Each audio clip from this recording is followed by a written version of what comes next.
Growing up, I was always a little bit heavier, and then as I got past puberty, I started to realize I was really gaining weight. And not only was I gaining weight in my stomach region, but I noticed my legs were getting bigger too. And I just thought it was all part of obesity. I thought I was just a victim of obesity, and I started to accept that that was who I was. Though I was very unhappy and I wasn't happy being that person, I started to accept that as who I was.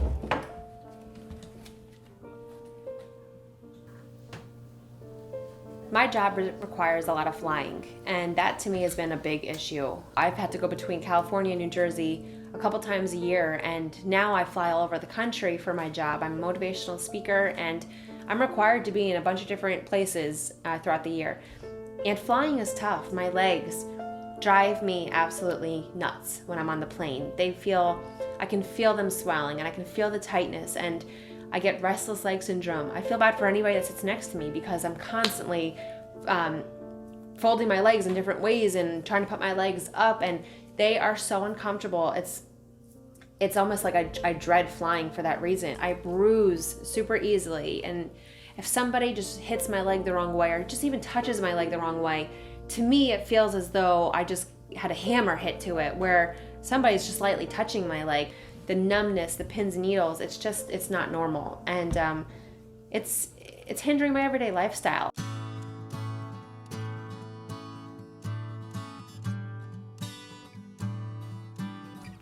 So I started my journey on The Biggest Loser from a casting call. I was one of thousands of people standing in line in New York City and just wanted what everyone else wanted. I wanted the chance to get on television and lose weight. To me, it felt like almost the magic pill. I just needed to get on The Biggest Loser, and I was going to do anything I could do.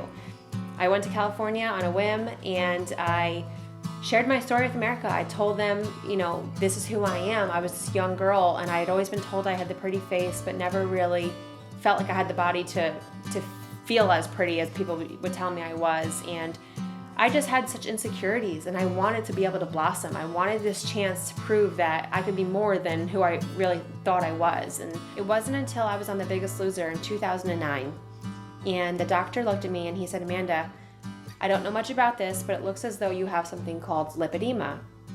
He said, you store excess fat in your legs, and I can't tell you too much more than that, other than that I'm worried you might not lose weight like other contestants on the show. And that to me was heartbreaking. I thought I had worked so hard to get to this point and to be on the show and to really hopefully lose this weight, just to be diagnosed with something that might potentially ruin everything for me and ruin my fate. And that was almost the motivation I needed to really push myself that much harder. I would just kick butt in the gym every single day and tell myself that I am going to lose the weight. I don't care what anybody says to me. I don't care that I have this condition. I'm going to make it my mission to lose the weight. And so that's what I did. On the show, I lost 87 pounds. And then additionally, a little bit before and a little bit after, I'm down over 107 now.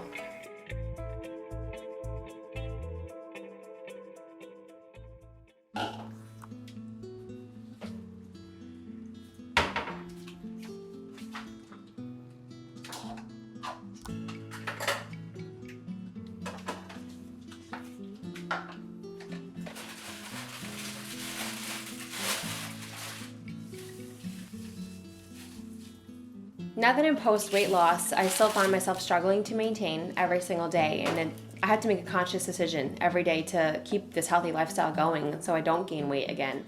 But I think the biggest struggle for me now is the lipedema.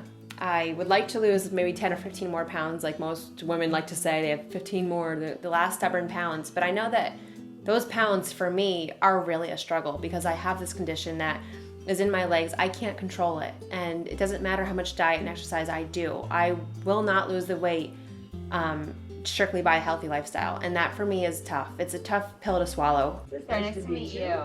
Hello, what's your name? Hi Ashley, how are you? Good to see you. Come on in. Come on in, bud. And so, at what point did you have any treatment other than weight loss? Has there been any other interventions? Yeah, I did try a massage therapist, and she would work on a little bit, and then I had With like a lymphedema therapist, Yes. new manual lymphatic drainage techniques? I believe that's what, I can't remember now what she was doing, but okay. I believe that's what she was doing, and she was also trying This is, again, way before people really talked about it or knew what it was called, frequency specific monitoring, FSM treatment. I forget what it was called, but she was almost like a just train, you know, as experimental. It helped a lot of it helps a lot of patients with pain and whatnot. So she was trying anything like different with me, and nothing seemed to work. So I'd wear the compression and they would do a massage. Did you? I don't anymore, but I did during that treatment. I was doing it. So I see what I think of as a typical body shape for someone with lipedema. You've done a great job with weight loss. Your exercise. You know, your skin is in excellent shape, which we often don't find with lymphedema patients who often develop really dry, hard skin and reddening and all those kinds of things. So if there's an upside to lipedema, it's that you don't get those skin and tissue changes that are so typical of progressive, untreated lymphedema. And I see that really the disproportionate fatty tissue begins around the hip area and goes down to the ankles, and then, you know, your feet are really unaffected, which is very typical for lipedema. You have that tenderness that's also very typical of lipedema. You're probably going to have some bruises from our exam tomorrow, because you bruise easily, and that's really the typical sort of triad of lipedema. So the good news is your skin is in excellent shape, the tissue is soft, it's fatty tissue, you are doing a great job of maintaining a healthy weight insofar as you can with lipedema. You're exercising regularly, which is really the main interventions for lipedema are intensive exercise and aggressive weight maintenance, you know, healthy weight maintenance. So that's really what you're doing. And you've done a great job because you really haven't progressed into sort of that next stage of lymphatic impairment, fluid accumulation, swelling that sometimes does affect the ankles and feet and often the legs and up, which becomes a complicating factor for many people with lipolymphedema as it moves into sort of that next, you know, stage in some ways. And I think really continuing doing what you're doing, you probably, you know, in my opinion, may never develop any of those issues of fluid retention and the lymphatic component of things. So you've done a great job. I would say continue doing what you're doing, and you should do well. Thank you. I think that if I could get this lipedema under control, things could totally change for me. I could maybe lose those last 10 or 15 pounds, and I won't have to worry about pain in the future and the chance of immobility. That's scary to me, and it's going to be a long road, and I know that, but I'm willing, now that I'm 25 years old and I've been diagnosed since I was 19, it's time for me to take a step.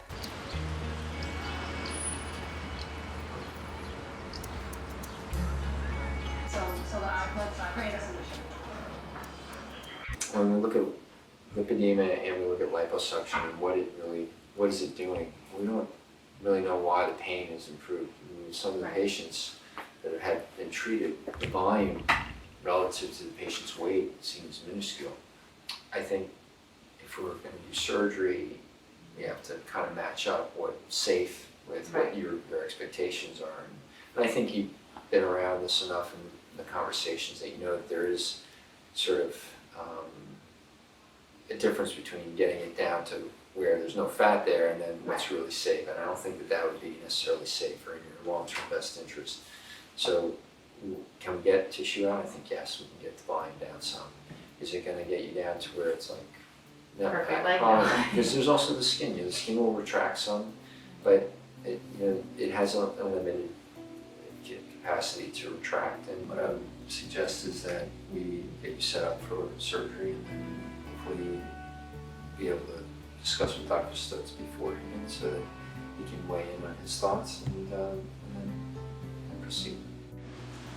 Feet up, your feet up. Being a 25-year-old young girl, it's very tough. You know, I want to be able to flaunt, my weight loss. And people are always saying, why do you always cover up? Like, be proud of your body. And I am proud, but there's still that little bit holding me back. And so I feel like once the lipedema issue is fixed, and I don't know if it'll ever be truly all the way fixed, but just to help a little bit, the surgery and whatnot, I feel like I might be able to lose those last 10 or 15 pounds and get back down to 150. I mean, that would be a beautiful thing, and I'd be so happy there. I don't ever expect to be less than that, and that's fine. But just to lose a little bit more weight and feel like I could get rid of some of this, weight off my legs, it would just make all the difference to me.